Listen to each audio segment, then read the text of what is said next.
ଗରିବ ହୋଇ ଜନ୍ମ ହେବା ଏହା ଆମର ଭୁଲ ନୁହେଁ, କିନ୍ତୁ ସାରା ଜୀବନ ଗରିବ ରହି ମରିଯିବା ଏହା କ'ଣ ଆମର ଭୁଲ କି? କ'ଣ ବାସ୍ତବରେ ମଣିଷ ତା କର୍ମ ଦ୍ୱାରା ନିଜ ଭାଗ୍ୟକୁ ବଦଳାଇ ଦେଇପାରିବ?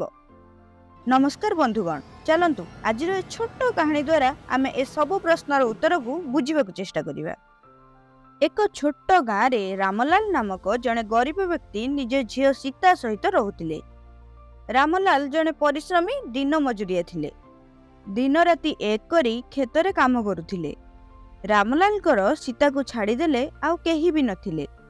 ସୀତା ହିଁ ତାଙ୍କର ଦୁନିଆ ଥିଲା।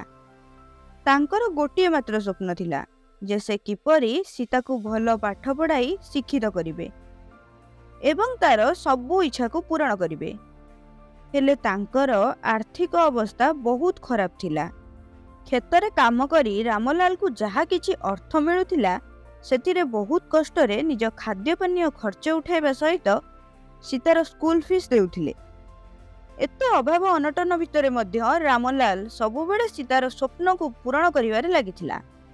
ସୀତା ମଧ୍ୟ ତା ବାପାର ପରିଶ୍ରମ ଦେଖି କିପରି ନିଜ ବାପାର ଆର୍ଥିକ ପରିସ୍ଥିତିକୁ ସ୍ୱଚ୍ଛଳ କରିବ ତା ବିଷୟରେ ସବୁବେଳେ ଭାବୁଥିଲା।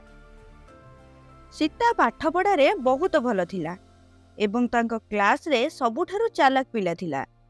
ତା ବିଦ୍ୟାଳୟରେ ସାର୍ ମାନେ ମଧ୍ୟ ତା ବିଚକ୍ଷଣ ବୁଦ୍ଧି ଏବଂ ଭଲ ପାଠ ପଢ଼ୁଥିବାର ଗୁଣ ଦେଖି ତାକୁ ସହଯୋଗ କରୁଥିଲେ।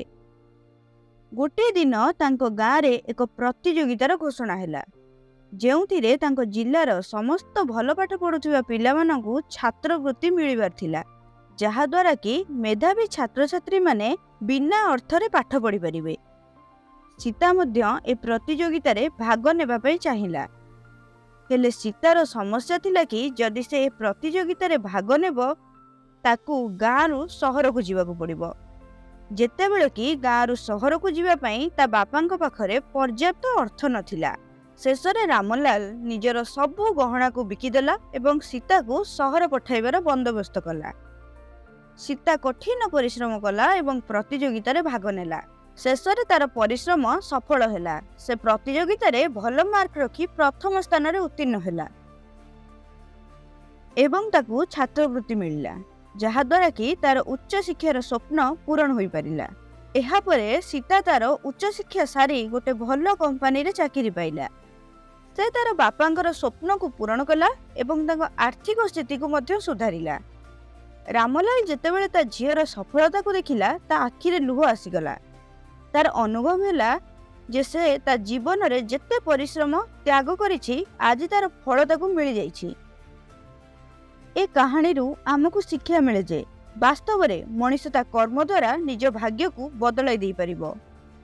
ପରିସ୍ଥିତି ଯେତେ ବି କଠିନ ହେଉନା କାହିଁକି, ଯଦି ଆମେ କଠିନ ପରିଶ୍ରମ କରି ଏକାଗ୍ରତାର ସହିତ ଏବଂ ବିଶ୍ୱାସର ସହିତ କାମକୁ କରିବା ପାଇଁ ଚେଷ୍ଟା କରିବା, ତେବେ ଆମକୁ ସଫଳତା ନିଶ୍ଚିତ ମିଳିପାରିବ।